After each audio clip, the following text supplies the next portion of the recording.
성경 가운데 많은 믿음의 인물들이 있는데 제가 개인적으로 가장 좋아하는 그 신앙 인물 중에 한 명이 시므온입니다. 여러분, 이 시므온이 어쩌면 하나님의 놀랍고 큰 일을 행하는, 또 이적을 행하는, 또 주목할 만한 어떤 사역들은 없었지만 이 시므온은 우리 아기 예수님을 만났다라는 거예요. 주님의 영광을 보았다라는 거예요.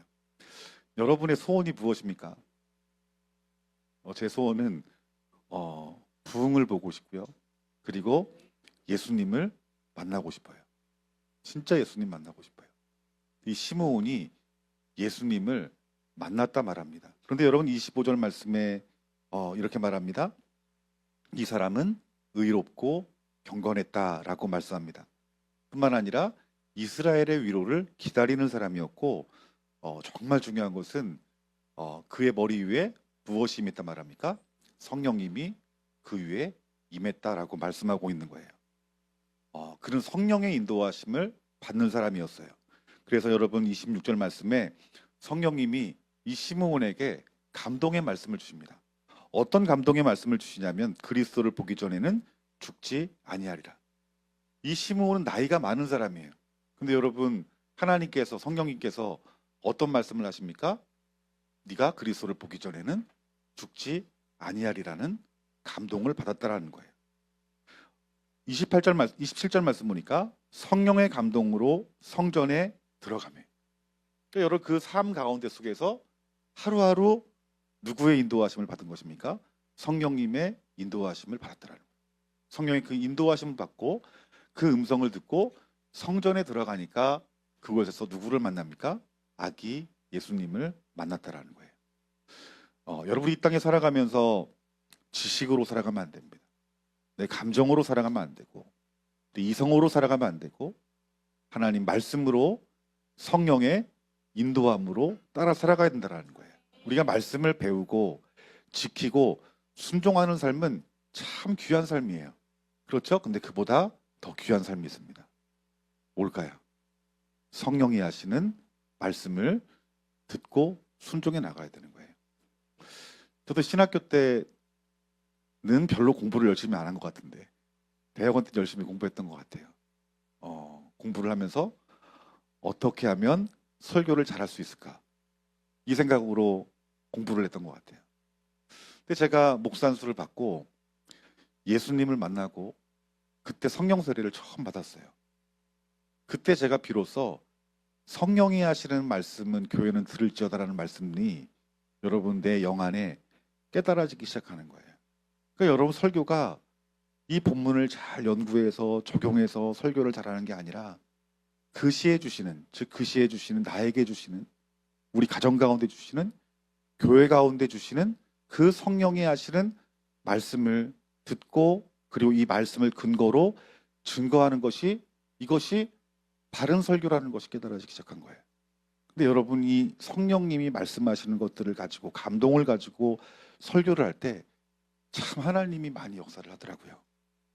병든 자를 고치시고, 마음 가운데 시리에 빠진 자가 새 힘을 얻고, 또 하나님께서 앞으로 교회 가운데 되어질 일들, 성도들 가운데 되어질 일들을 미리 말씀을 하시고 준비하시고, 때로는 우리가 영적으로 우리 교회가 어떤 싸움을 해야 되는지, 또 우리 교회가 무엇을 위해서 기도해야 되는지 말씀을 통해서 성령님이 지도해 주신다는 거예요. 여러분, 우리 한 사람 한 사람은 말씀을 따라 살아가야 되지만, 여러분, 성령의 감화와 감동은 필수라는 거예요.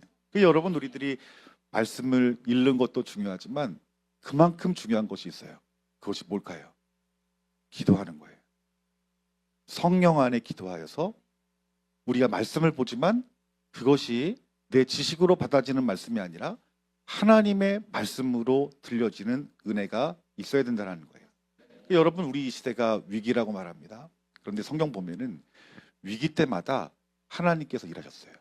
근데 스스로 일하시지 않고 하나님은 누구를 통해서 일할까요? 사람을 통해서 일하는 거예요. 근데 하나님의 사람들을 보면 세상적으로 물론 위대한 사람도 있었지만 초라한 사람들 역시 남자만 사용하신 것이 아니라 하나님은 여자도 사용하셨음을 볼 수 있어요.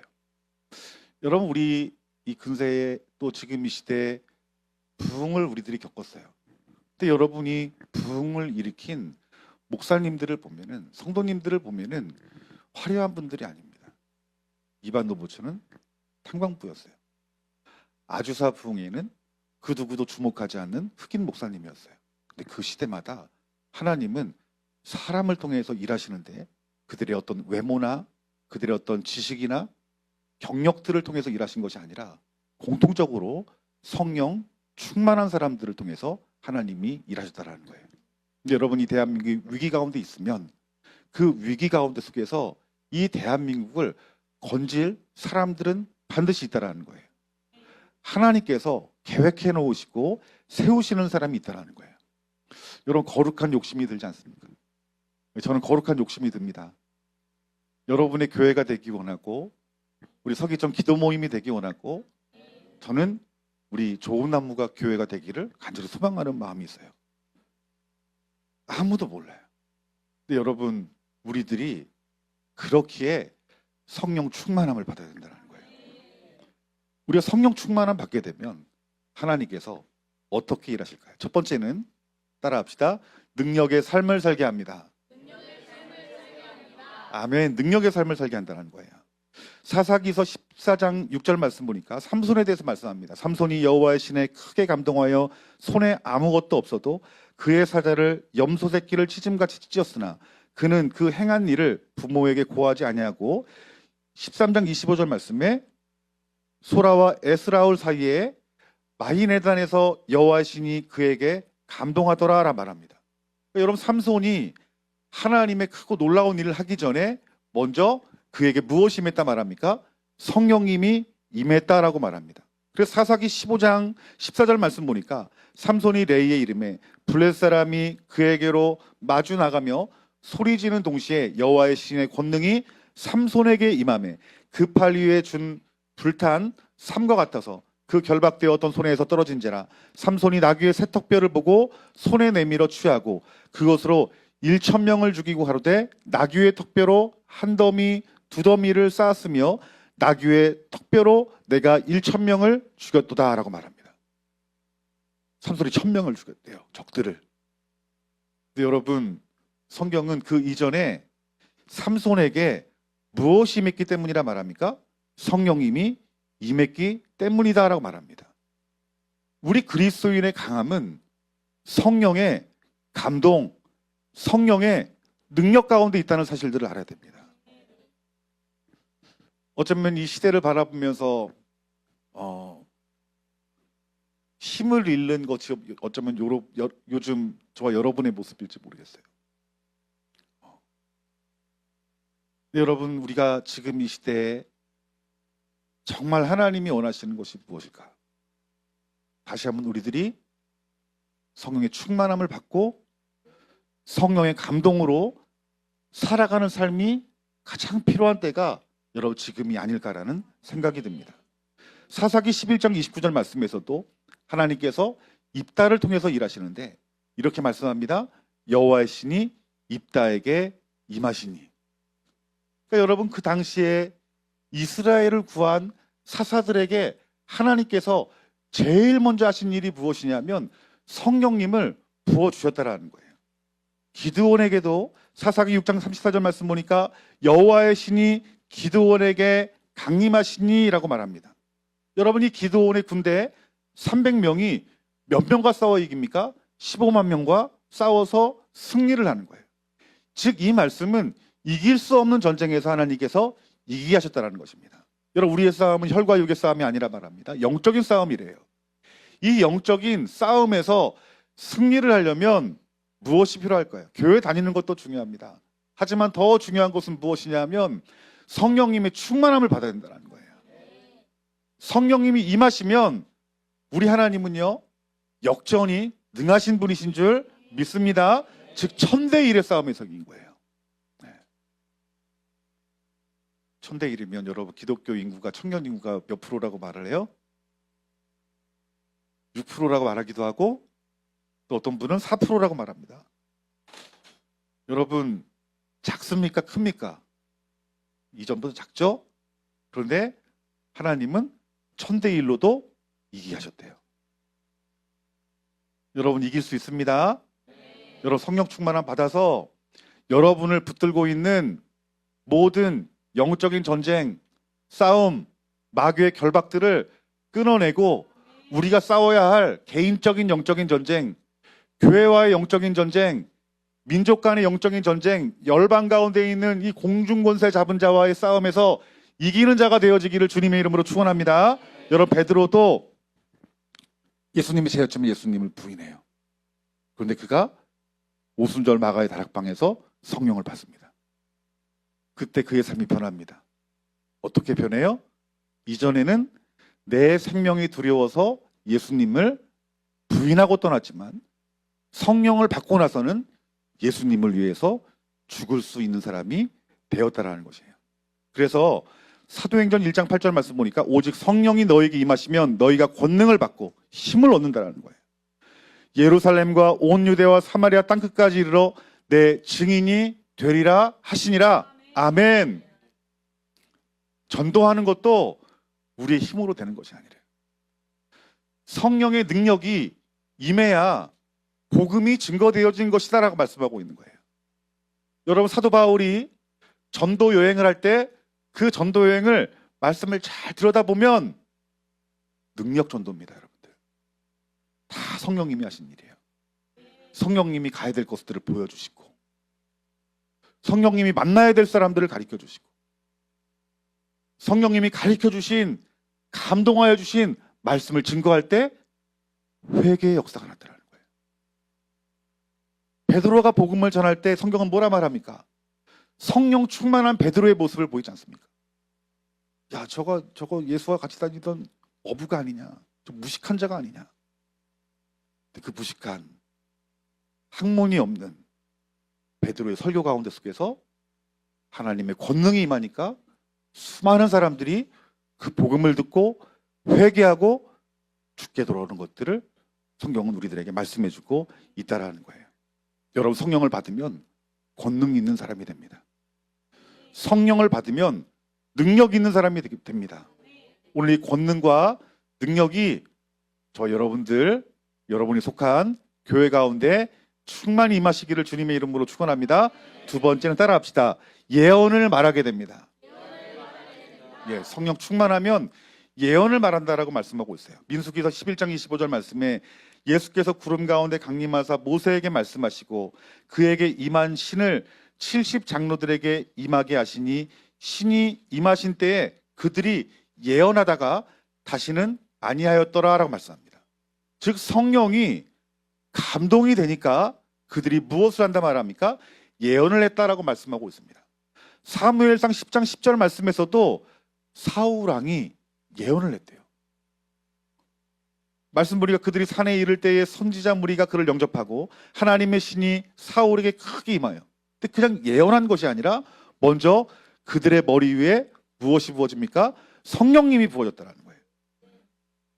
성령이 사울에게 크게 임함으로 그가 그들 중에 예언을 하니 사도행전 2장 8절 말씀에서도 그때 내가 내 영으로 내 남종과 여종에게 부어주리니 따라합시다. 저희가 예언할 것이요.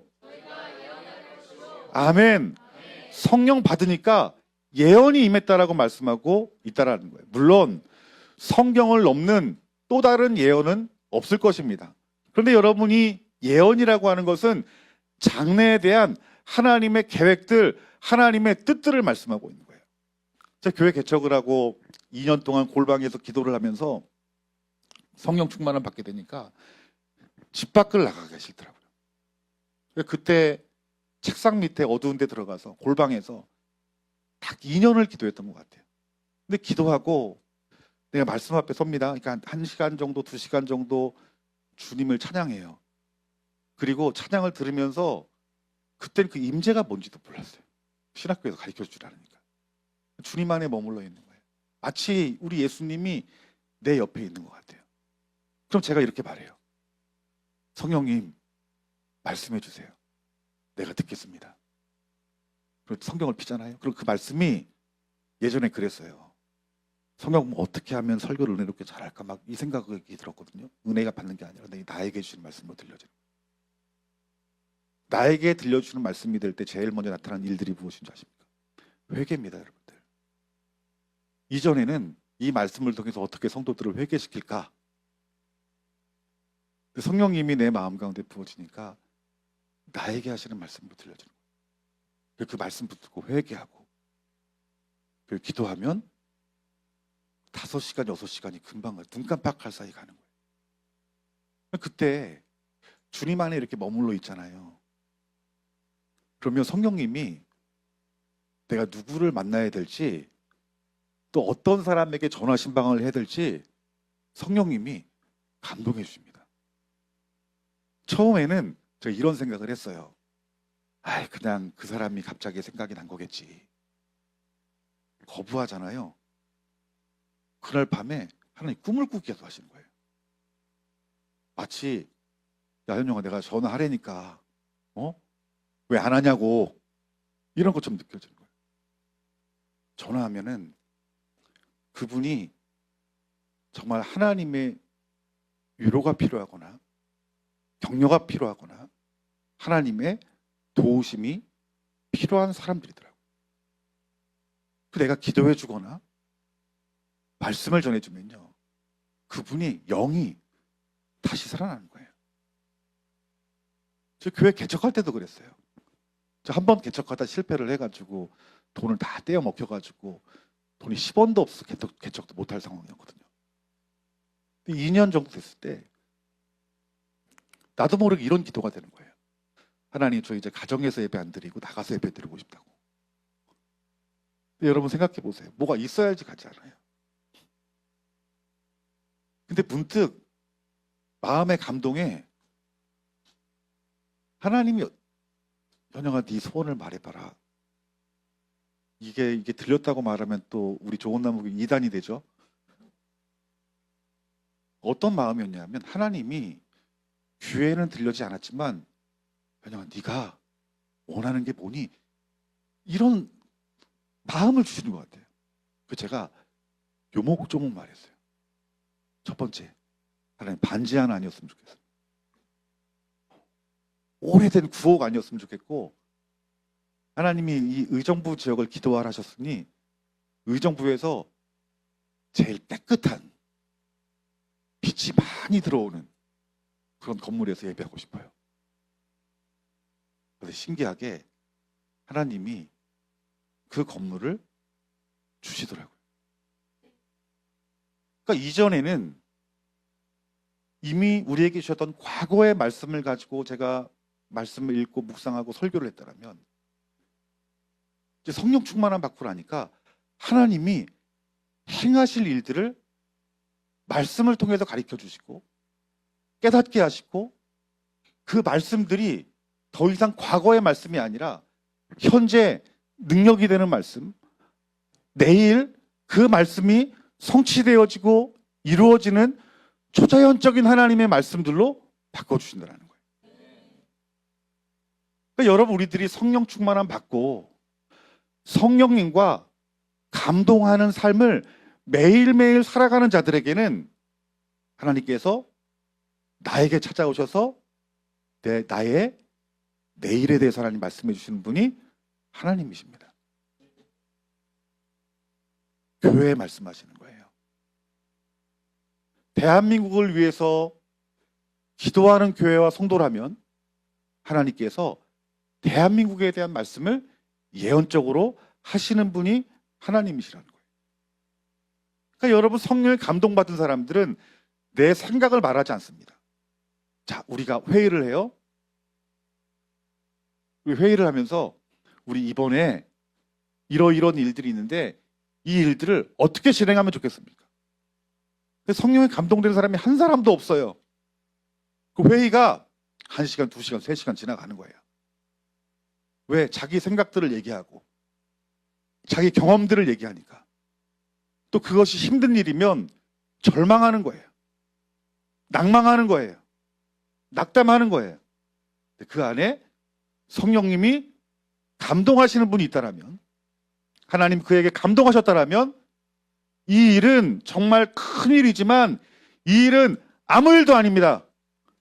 왜냐하면 하나님이 함께 하시기 때문입니다. 여러분, 그 회의에 공기가 바뀌어지는 거예요.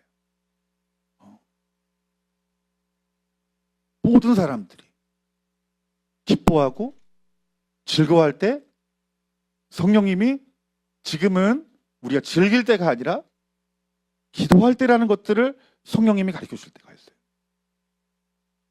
즉, 여러분들이 성령에 감동된다라면 하나님은 저와 여러분들에게 말씀하시는 하나님이시라는 거예요. 이것이 예언이라는 거예요. 여러분이 예언적인 삶을 살아갈 수 있는 저와 여러분들이 되어지길 주님의 이름으로 축원합니다. 예언적인 삶이 하는 내가 이 남자를 만나야 될지 말아야 될지 뭐 점치듯이 하는 게 예언이 아니에요. 그 예언은 하나님의 성품이 나오고 하나님 말씀이 이루어지는 거예요.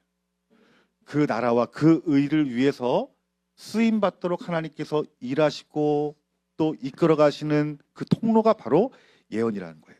세 번째는 따라합시다. 성령님은 우리를 지혜롭게 하십니다. 성령 우리를 지혜롭게 하시는 거예요. 여러분, 정말 제일 같이 있기 힘든 사람이 여러분 누군지 아십니까? 어떤 사람인 것 같아요? 말이 안 통하는 사람. 그 누가 제일 많이 안 좋아하십니까? 그 얘기를 제 어머니가 제일 많이 하셨습니다. 제가 초등학교 때도 어머니가 현영아, 너는 제발 말 통하는 여자랑 살라고. 그 얘기를 왜 나한테 하시는 거예요? 곱게 말한 거고, 직역으로 하면 넌 무식한 년이랑 만나지 마라. 그 저희 아버지가 어떤 사람이라는 거예요. 어머니 입장에서는 무식한 아버지 놈이라고 못하고. 그러니까 아버지 군인이세요. 막 욱하는 것도 있고.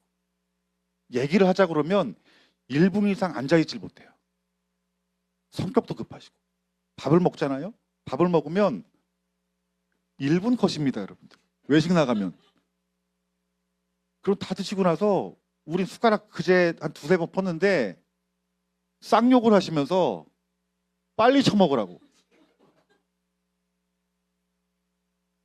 그 아버지가 무서우니까 승질 들어오시니까 그렇게 막 꾸역꾸역 먹었어요. 제가 결혼해서 우리 식구들 같이 외식을 하잖아요. 어떨 것 같아요? 식당 주인들이 다 깜짝 놀랍니다. 어쩜 이렇게 빨리 드시고 가시냐고. 급한 일 있으시냐고. 아니, 나도 모르는 사이에 그 아버지의 습관이 나에게 들어왔고 그 내 습관이 자녀들에게 영향을 끼치는 거예요. 우리도 금방 먹는 거예요. 얘기도 안 하고. 느긋하게 밥 먹으면 얘기하면 저는 그게 너무 싫은 거예요. 빨리 먹어야 되는데 왜 이렇게 말을 많이 시킬까? 성도님들이 저에게 뭐 식사 대접하면 저 별로 안 좋아합니다. 밥 먹으면서 또 1시간 동안 또 얘기해야 되는 거 아니야? 이게 나를 힘들게 해요. 어머니가 그런 말을 하는 거예요. 살다 보니까 니네 아빠처럼 대화하기 싫어하고, 또 저희 어머니는 공부를 굉장히 잘했고, 아버지는 농사 짓다 도망쳐가지고 군대 입대한 분이라 가방끈이 좀 짧아요. 말 많이 하는 거 싫어하고, 그러니까 윽박 지르고 이해되지 못하는 말로 어머니에게 말하고 하니까 어머니가 살아가면서 위로를 받지 못하는 거예요.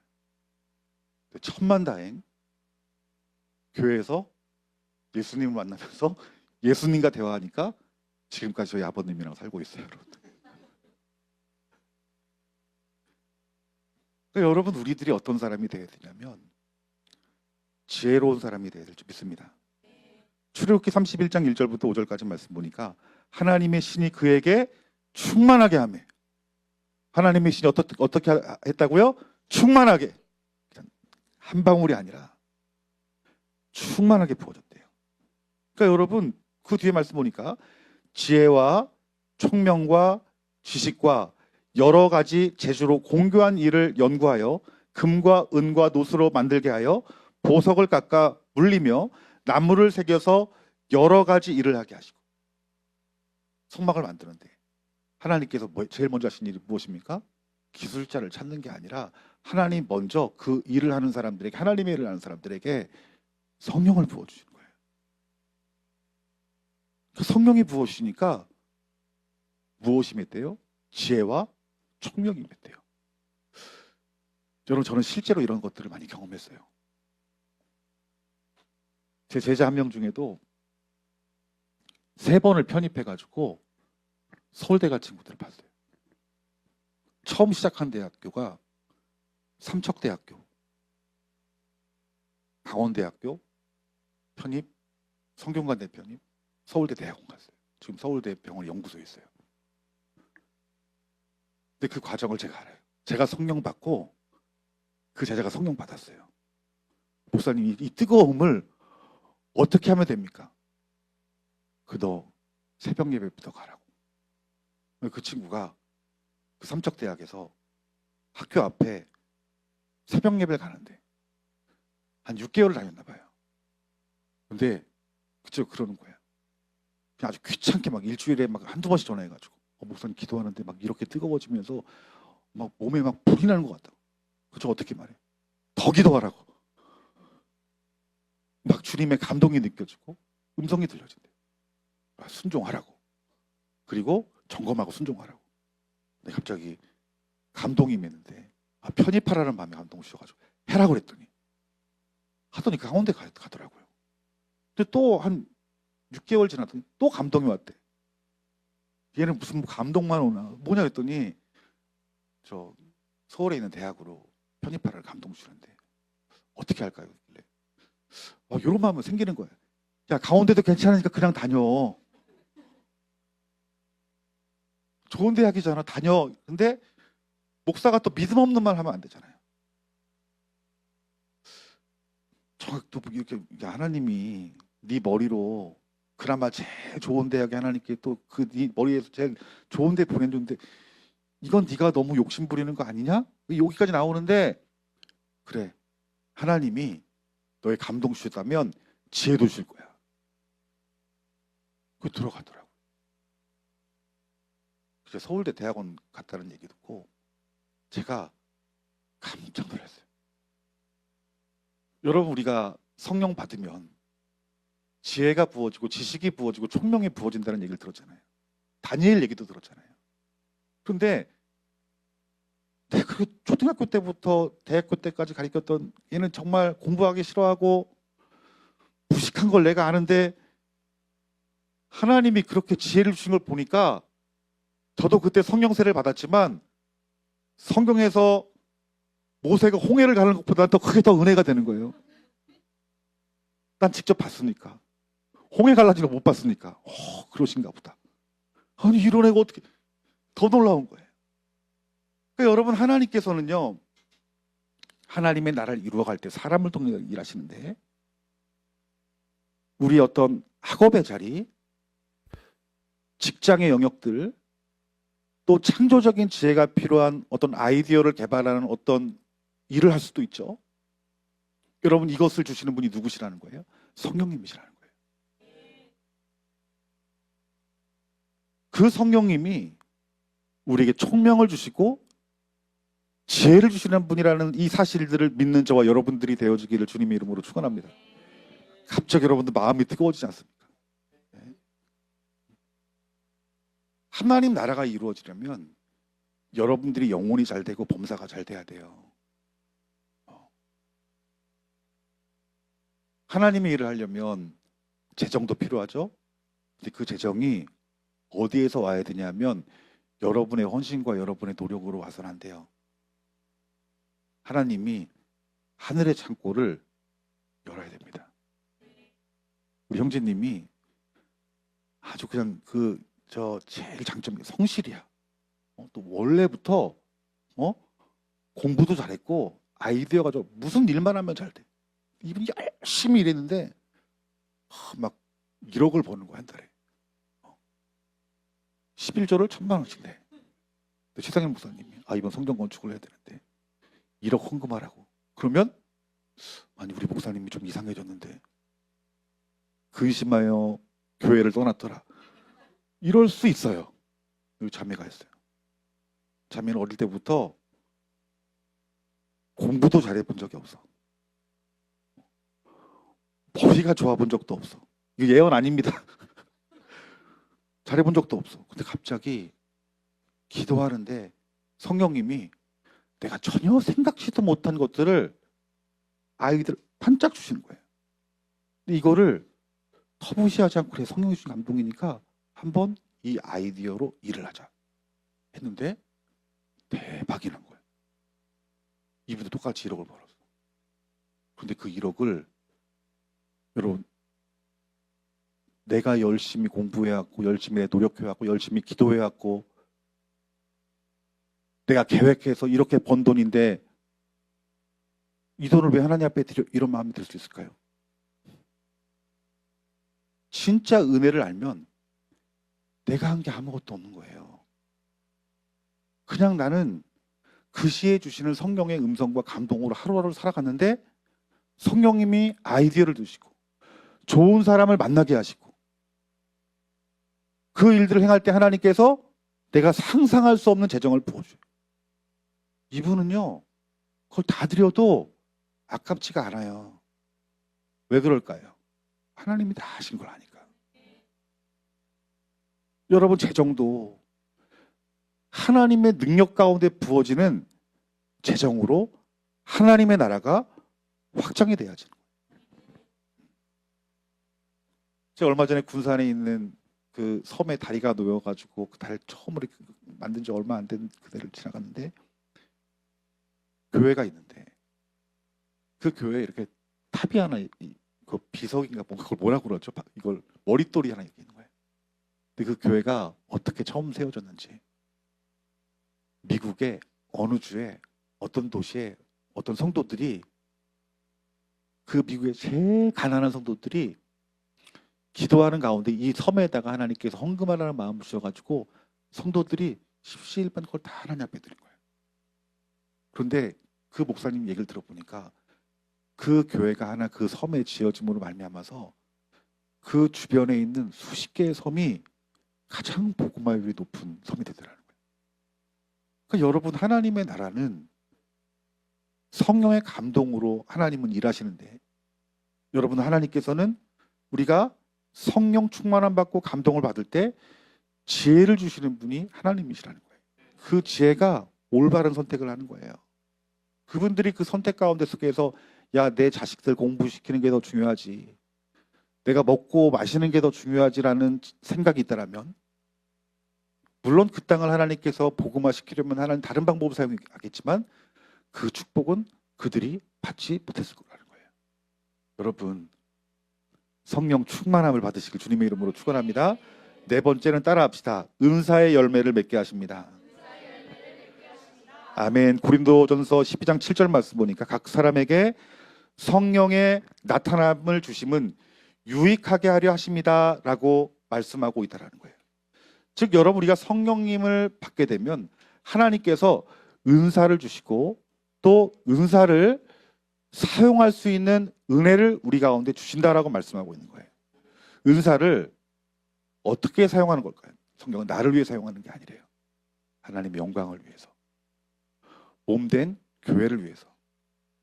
내 은사가 교회 가운데 부어지게 되면 교회는 예수님을 닮아가는 것이게 되고 예수님을 닮게 되면 성령의 열매가 나타나 주변에 있는 성도들을 살리게 되고 교회가 강건하면 그 교회는 민족 가운데 쓰이기도 하지만 열방 가운데도 쓰게 하시는 분이 하나님의 능력이라는 사실들을 깨달으시는 저와 여러분들이 되어지기를 주님의 이름으로 축원합니다. 다섯 번째 따라합시다. 마귀를 이기게 하십니다. 아멘. 제가 성령 받기 전에는 목회할 때는 나는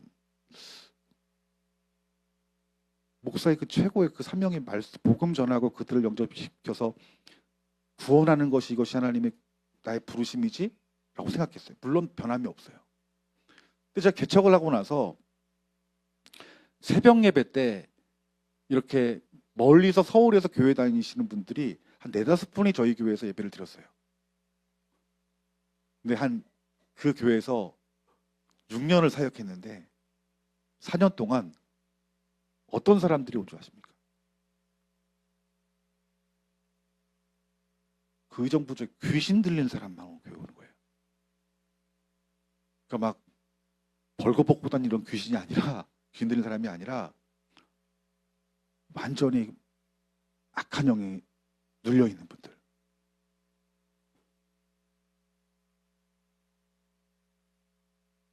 목양이 영적인 전쟁이었어요. 자녀들이 전화가 새벽 2시에 목사님 엄마가 소리를 지르고 난리가 난다고.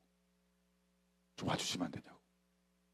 그때 제가 나사렛 예수의 병원이 악한 영화 떠나갈지어다. 그걸 처음 해봤어요, 여러분들. 난 내가 이렇게 어릴 때부터 신앙생활, 장로교에서 신앙생활했거든요. 그런 걸 잘 못 봤어요. 가끔 신내린 사람들이 교회 와가지고 목사님이 그 귀신을 내쫓기 위해서 성도들이 모여서 예배하고 찬송 드리고 또 그들을 변화시키는 걸 보긴 했지만 내가 나사렛 예수의 이름을 사용할 줄 꿈에도 몰랐어요. 놀라운 거는 내 안에 믿음이 있잖아요. 이 믿음이 어떤 믿음이냐면 예수 그리스도의 이름이 얼마나 큰 능력이 있는지 나는 이미 안 거예요. 성경과 교제하면서.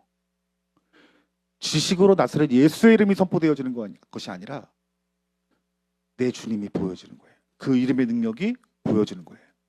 그걸 붙들고 나사렛 예수의 이름을 외칠 때 참 신기하게도 떠나더라고요, 여러분들. 그가 개척하면서 3년 동안은 정말 상처 많으신 분들, 막 귀신 보인다는 분들, 청년들이 오는데 눈이 막 시꺼매져 온 청년들 얘기 들어보니까 밤마다 가위가 들린대. 그거 제가 예수님을 선포하고 그 예수님 이름으로 어떻게 대적하는지 가르쳐 주게 되고.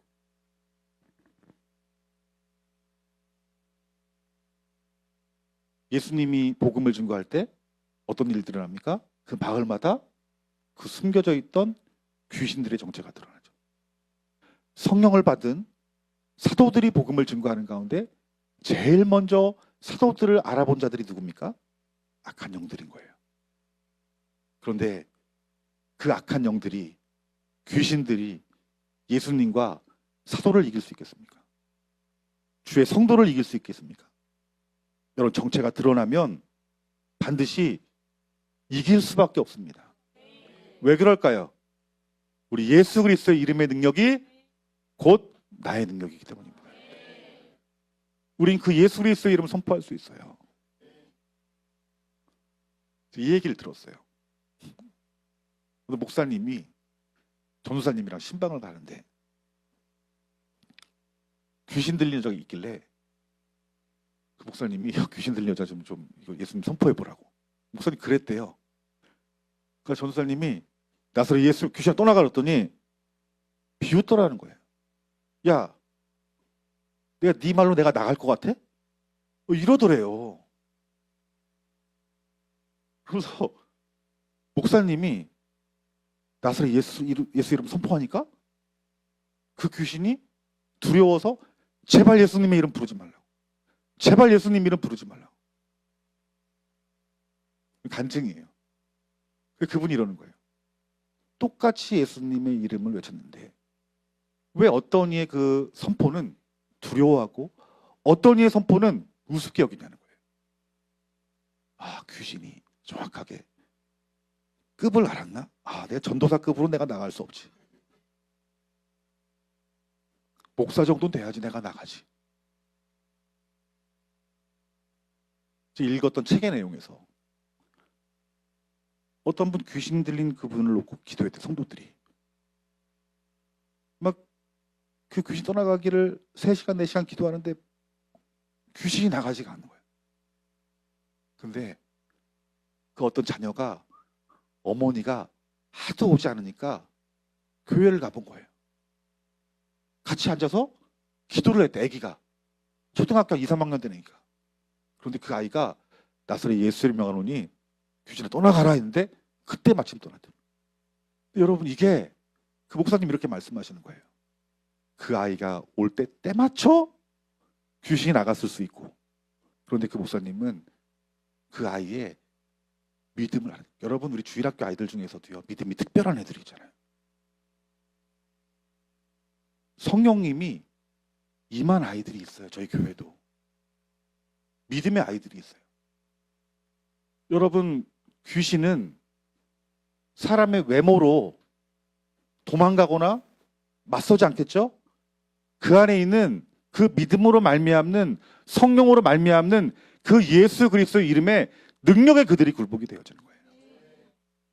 그래서 여러분, 우리들이 성령의 충만함을 받으면 예수 그리스도의 이름의 능력이 우리 가운데 있기 때문에 여러분, 마귀를 이길 수 있다라는 거예요. 오늘 저와 여러분들이 이 성령의 충만함을 받아 마귀를 이길 수 있는 권세까지 부어지기를 주님의 이름으로 축원합니다. 저도 가끔 이렇게 집에서 집사람이랑 편하게 있을 때 가끔 나도 모르게 이 혈기가 나올 때가 있거든요. 이유도 없이 혈기가 나왔어. 한번 사모한테 막 혈기를 부리니까 나사렛 예수의 이름으로 이 혈기 떠나갈지어다 그러는 거예요. 딱 들으니까 기분이 상하는 거예요. 내 안에 뭐 귀신이 있어. 무슨 나사렛 예수의 이름으로 나한테 뭐 혈기의 영은 떠나가라고 그러는 거예요.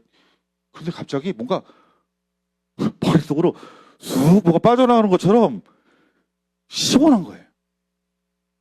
그때 뭐라 그랬을 것 같아요? 여보, 고맙다고. 여러분, 예수님의 이름에는요, 능력이 있어요. 그 예수 그리스도의 그 이름의 능력이 성령 가운데 부어진 능력이라면 여러분, 가정 변화시킬 수 있지 않겠습니까? 교회 변화시킬 수 있어요. 교회에 어떤 영혼이 와도, 어떤 병든 영혼이 와도, 어떤 귀신 가운데 눌린 자들이 와도 여러분, 예수 그리스도의 이름으로 승리할 수 있는 능력이 우리 가운데 있기 때문에 그 교회는 지옥의 문을 닫아버릴 수 있는 교회가 되는 거예요. 여러분, 오늘 말씀의 결론을 내리면 결론은 이겁니다. 힘들고 어려운 때 살고 있지만 우리 하나님 반드시 나를 통해서 일한다. 하나님은 일하시기 전에 성령님을 부어주신다. 우리가 그 성령의 인도하심을 받고 감동을 받고 그 능력을 선포하게 되면 반드시 지옥의 문은 닫힌다는 이 믿음을 가지고 우리 서기청 모든 청년들이 다시 한번 일어서기를 주님의 이름으로 축원합니다. 여러분의 그 삶의 영역을 성령의 능력으로 바꾸시길 주님의 이름으로 축원합니다. 따라합시다. 나는 성령의 능력으로 이길 수 있습니다. 옆에 분 보세요. 네가 이러지 말고 당신은 성령의 능력으로 이길 수 있습니다. 아멘.